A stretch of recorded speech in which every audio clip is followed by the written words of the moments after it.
Assalamualaikum warahmatullahi wabarakatuh. Saya atas nama Hesti Astuti Saprianti, mahasiswi Fakultas Ekonomi dan Bisnis Islam semester 6. Baik, di sini saya akan memaparkan hasil draft saya yang berjudul Strategi Distribusi untuk Meningkatkan Volume Penjualan Studi Kasus pada PT Tak Disangka. Latar belakang: perekonomian di Indonesia sampai saat ini belum menunjukkan ke arah pemulihan yang cenderung belum stabil karena dampak dari krisis moneter yang berkepanjangan, sehingga karena dampak perusahaan yang berusaha bertahan hidup dan tetap mendapatkan pangsa pasar yang potensial. Untuk dapat bertahan hidup, perusahaan harus mempunyai misi dan tujuan yang jelas. Tumbuhnya persaingan menyebabkan kegiatan pemasaran sangat berperan dalam meningkatkan penjualan karena pemasaran merupakan tali penghubung antara produsen dan konsumen, sehingga dengan adanya sistem pemasaran di mana konsumen akan membutuhkan barang dan produsen akan menghasilkan barang yang dibutuhkan konsumen. Adanya saluran distribusi yang baik apabila penyebaran produk serta jangkauan ke daerah pemasaran semakin baik, strategi distribusi yang digunakan oleh perusahaan terhadap konsumen, maka akan semakin banyak konsumen yang direbut. Hal itu akan meningkatkan volume penjualan suatu perusahaan. Adapun rumusan masalah yang dapat saya angkat dari judul penelitian ini, yang pertama yaitu bagaimana strategi distribusi yang diterapkan oleh PT Tak Disangka. Yang kedua yaitu bagaimana strategi distribusi yang bisa diterapkan untuk meningkatkan volume penjualan pada PT Tak Disangka. Sehingga dapat dirumuskan tujuan dari penelitian ini. Yang pertama yaitu untuk mengetahui secara langsung bagaimana strategi yang distribusi yang dipakai oleh PT Tak Disangka. Dan yang kedua yaitu untuk mengetahui strategi distribusi yang dapat diterapkan guna meningkatkan volume penjualan pada PT Tak Disangka. Sehingga dapat dikemukakan bahwa kegunaan dari penelitian ini yang pertama yaitu ditinjau dari segi kegunaan ilmiah. Yang pertama, hasil penulisan ini diharapkan dapat menjadi bahan referensi dalam mengembangkan teori yang ada, serta dapat dijadikan pemahaman untuk penelitian selanjutnya. Yang kedua, dapat menambah hasanah ilmu pengetahuan tentang peningkatan perekonomian daerah.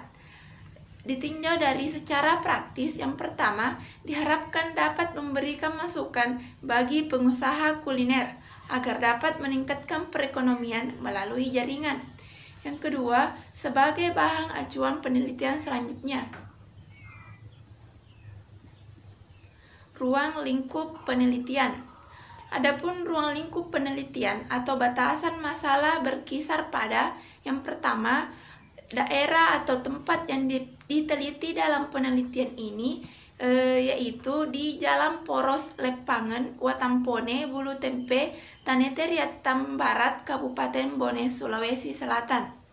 Yang kedua, variabel dalam penelitian ini adalah strategi distribusi untuk meningkatkan volume penjualan.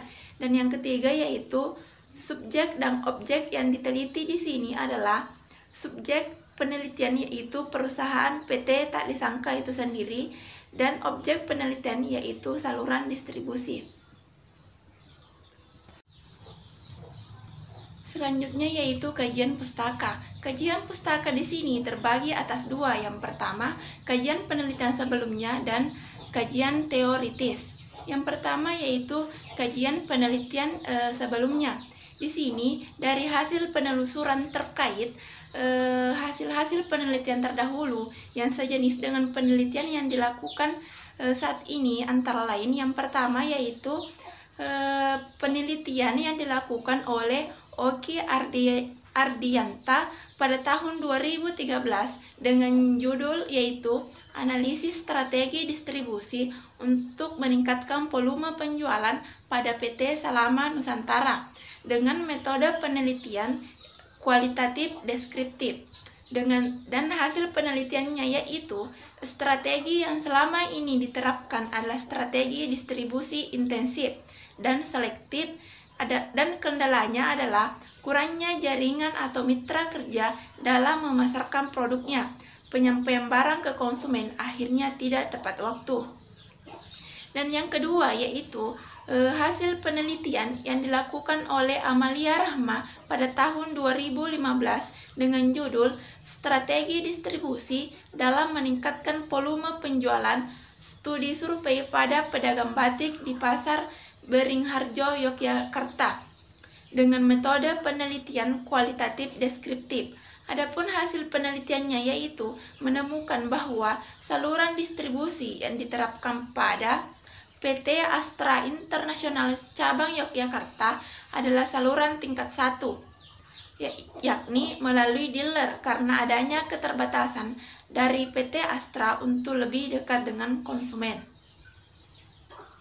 Selanjutnya yaitu penelitian ketiga yang dilakukan oleh Nisia Tumantuan pada tahun 2013 dengan judul Analisis Saluran Distribusi Rantai Pasokan Sayur Wortel di Kelurahan Rurukan Kota Tomohon dengan metode penelitian kualitatif. Adapun hasil penelitiannya yaitu ditemukan bahwa saluran distribusi rantai pasokan menggunakan model saluran distribusi sederhana, yaitu model saluran distribusi 1 sampai dengan 3 tingkat, baik di pasar tradisional, supermarket kota, ataupun internasional. Dan yang keempat yaitu penelitian yang dilakukan oleh Hairul Anwar pada tahun 2016 dengan judul Implementasi Saluran Distribusi Produk Petani Garam di Desa Sambilawang, Kecamatan Trangkil, Kabupaten Pati dalam perspektif ekonomi Islam, dengan metode penelitian kualitatif deskriptif. Dengan hasil penelitian bahwa saluran distribusi garam krosok di Desa Sambilawang secara struktural telah menempatkan petani garam pada posisi yang lemah karena mereka tidak memiliki akses pasar secara langsung, sehingga para pelaku pasar garam yang ada di Desa Sambilawang melakukan penentuan harga secara sepihak yang berpengaruh negatif pada pendapatan petani garam di Desa Sambilawang karena harga garam yang relatif rendah. Selanjutnya yaitu hasil penelitian yang kelima yang dilakukan oleh Ersil Kurviati pada tahun 2003 dengan judul penelitian yaitu Analisis Saluran Distribusi pada PT Suprasurya Manggala di Karanganyar dengan metode penelitian deskriptif kualitatif. Adapun hasil penelitiannya yaitu saluran distribusi tidak langsung menguntungkan untuk diterapkan dalam perusahaan karena volume penjualannya lebih banyak dan biaya distribusi per unit lebih murah. Selanjutnya yaitu yang kedua, kajian teoritis.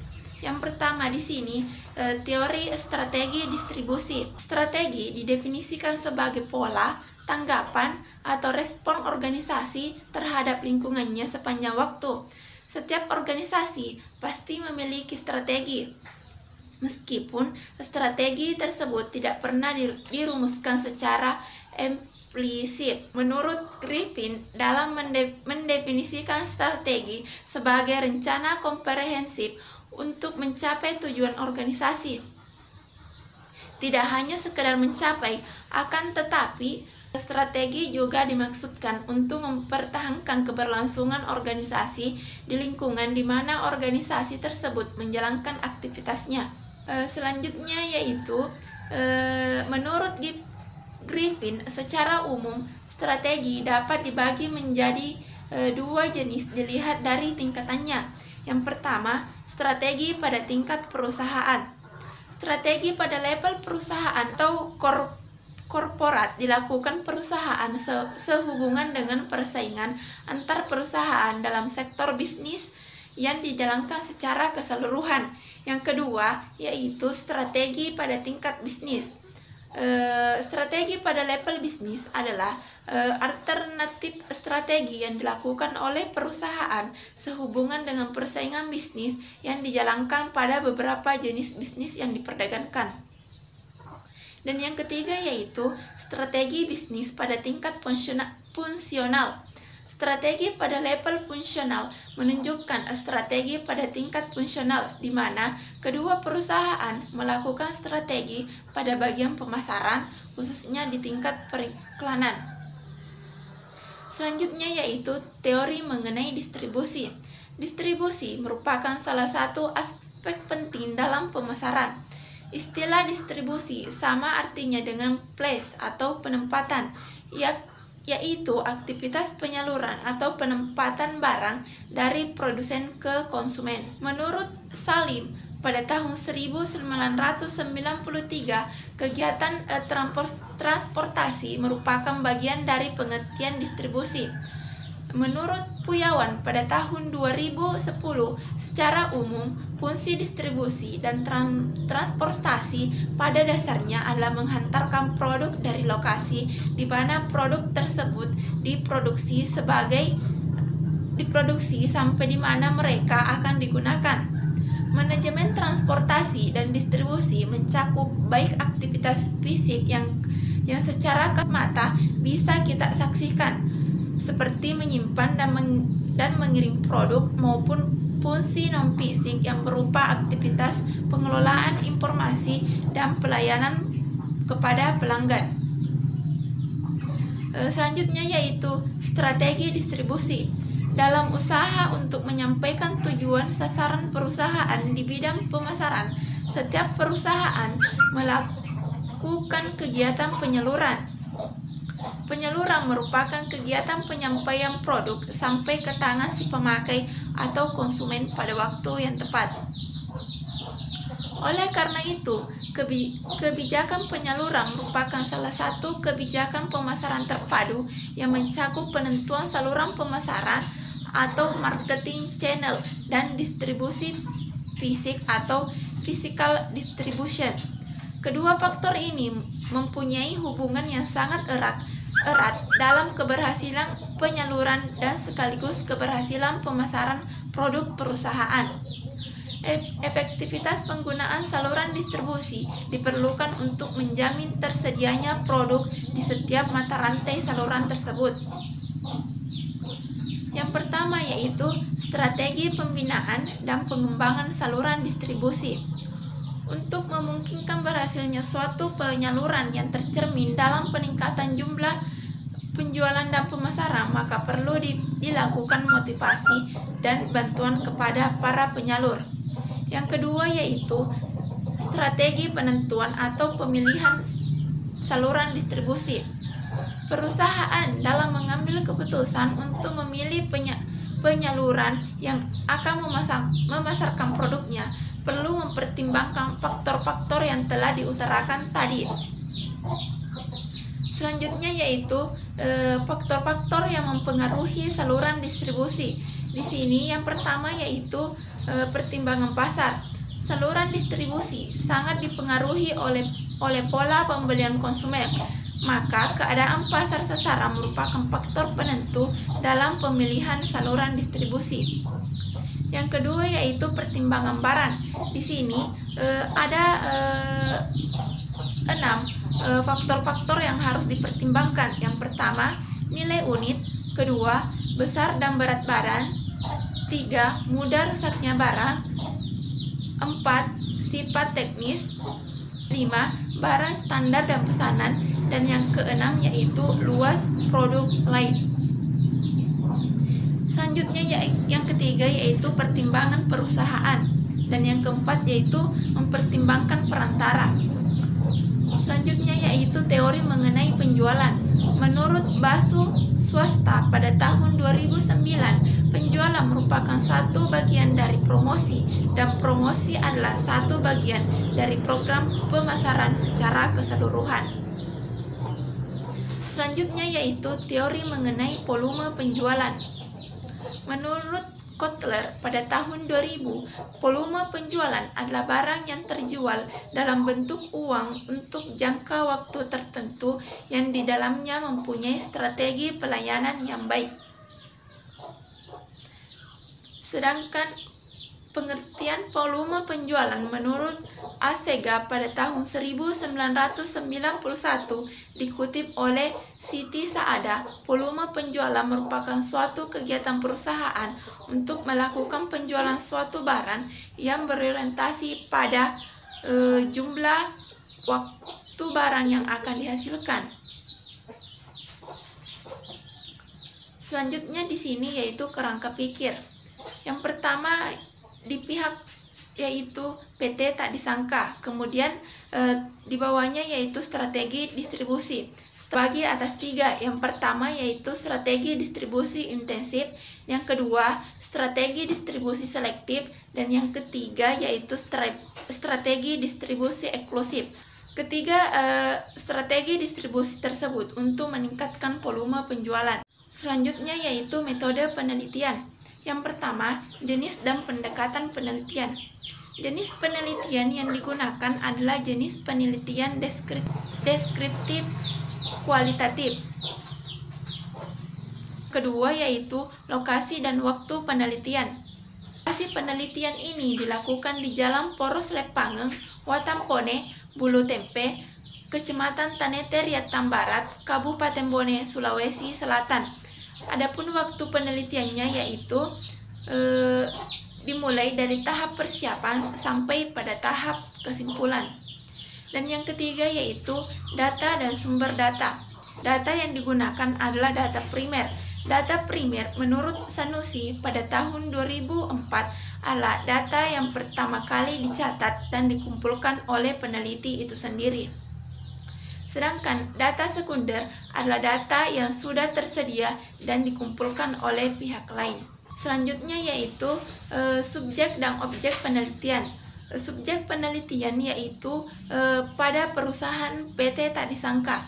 Dan yang kedua yaitu objek penelitian yaitu saluran distribusi perusahaan.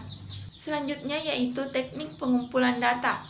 Di sini peneliti melakukan pengumpulan data dengan cara wawancara, studi pustaka, studi dokumentasi, dan internet searching. Selanjutnya yaitu teknik analisis data. Teknik analisis data adalah sebuah metode atau cara untuk mendapatkan sebuah data menjadi informasi sehingga karakteristik data tersebut menjadi mudah untuk dipahami dan juga bermanfaat untuk menemukan solusi permasalahan yang terutama adalah masalah dalam penelitian. Baik, itulah tadi pemaparan draft proposal peneliti. Kurang dan lebihnya mohon dimaafkan. Wassalamualaikum warahmatullahi wabarakatuh.